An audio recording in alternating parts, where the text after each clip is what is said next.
Oh, I'm talking to somebody here today. Oh, now it's time to go deep. In this year, the only thing I want you to fight is something worth fighting for.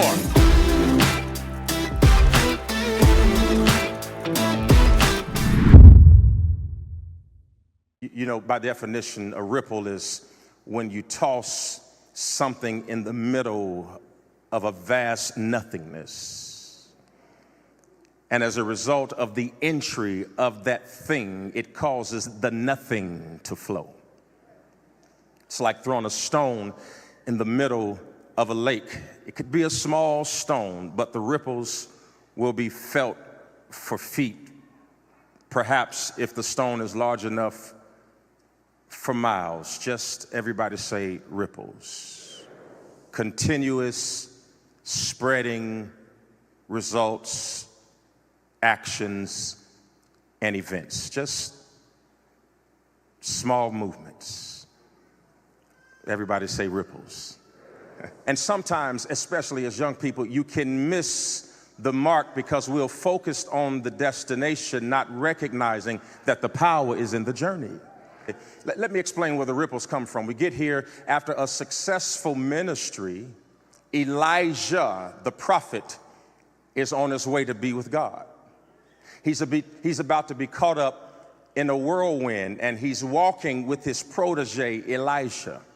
The Bible says as they are walking and he's on his way to go back and be with the Father, he gives Elijah some words, ripples, just like Isocrates did Demonicus. He gave him some advice, and he says, listen, Elijah, I want you to stay here at Gilgal. And Elisha says to Elijah, he says, Elijah, as long as the Lord lives, I will not leave you.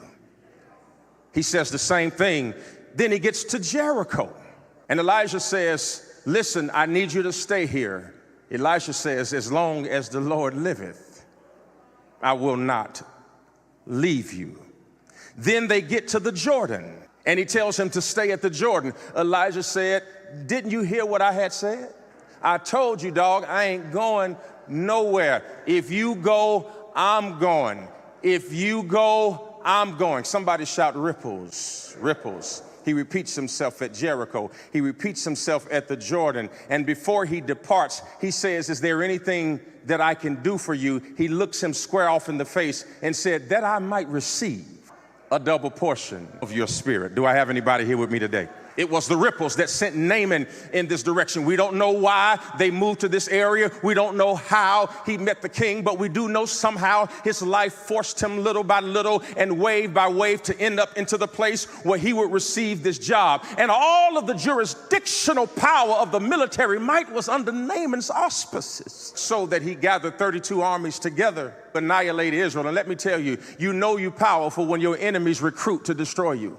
You keep telling me I ain't nothing. If I'm not nothing, fight me by yourself. The fact that you had to call my ex, my next, and everybody else to fight me shows me that you thought I was something I did. Do you know your enemies will tell you who you are?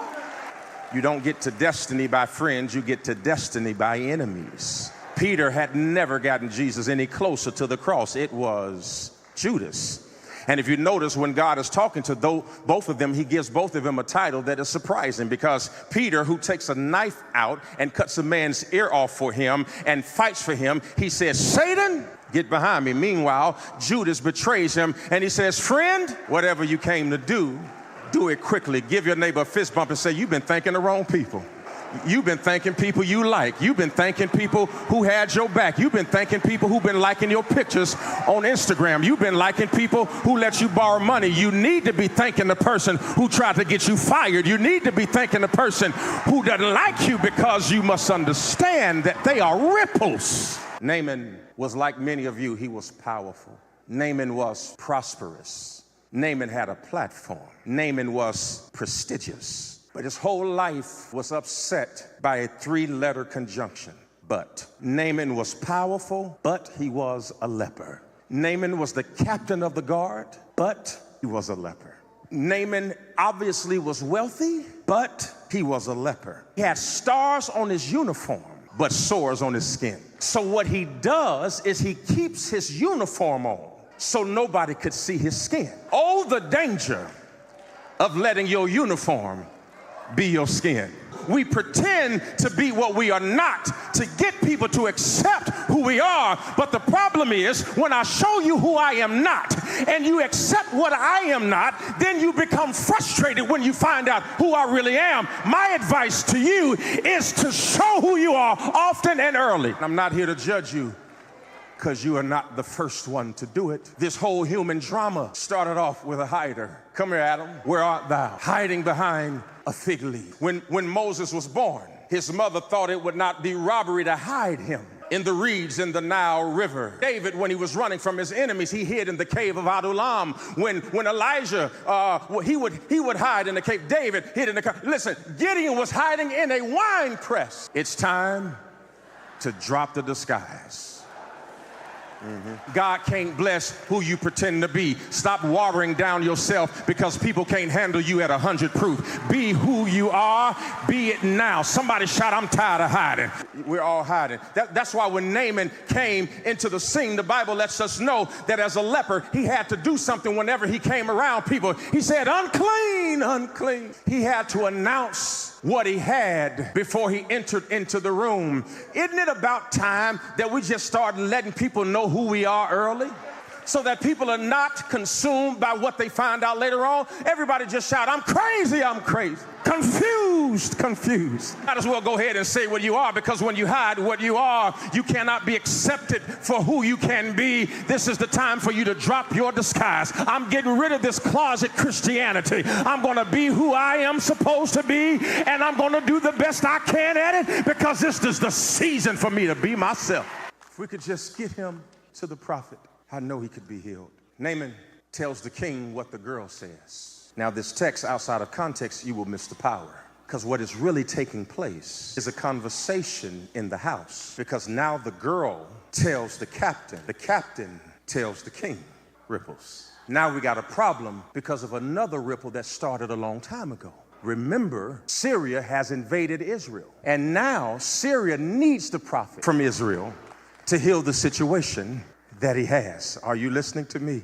So what is really taking place is the reason why the king is abhorrent and upset. He's like, how are we gonna go ask these people who we just robbed to do something for us? Got the nerve to come ask me for something after how you did me.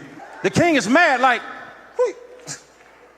that, you know how we do when somebody do something to us and something bad happened to them. Say, that's what that's what you get for messing with a child of God. God don't like ugly. You don't mess with his own.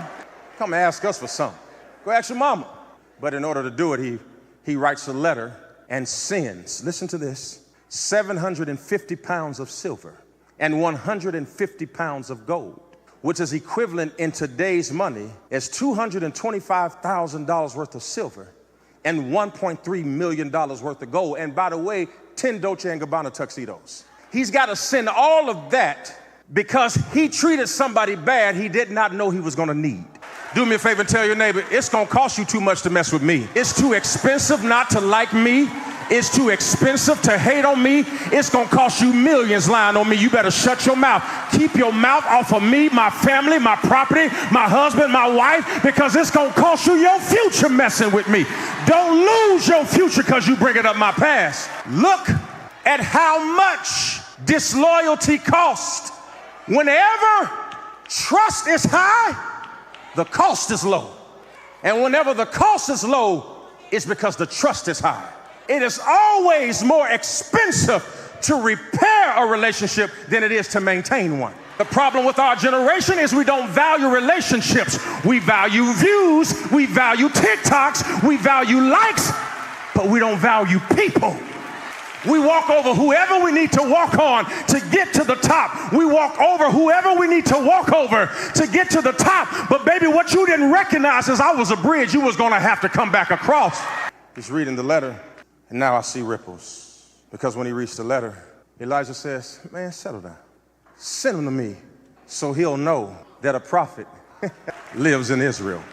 When Naaman gets to his house, Elijah tells him, go dip in the Jordan 7 times. Now, I know I had just told you, when Elijah and Elijah was walking, they were at a place called Gilgal. And Elijah tells Elijah, stay here. Elijah says, as long as the Lord liveth. I had said that, right? Then they go to the Jordan and to Jericho, these 2 places that he repeats himself. And now, when Naaman gets to his house, he sends him back to the last place he was with his prophet. And he combines the Jordan and Jericho because he tells him to dip in it 7 times. Now, if I know my Bible, at the walls of Jericho, 7 times. And on the 7th day, on the 7th time, they shouted and the walls fell down.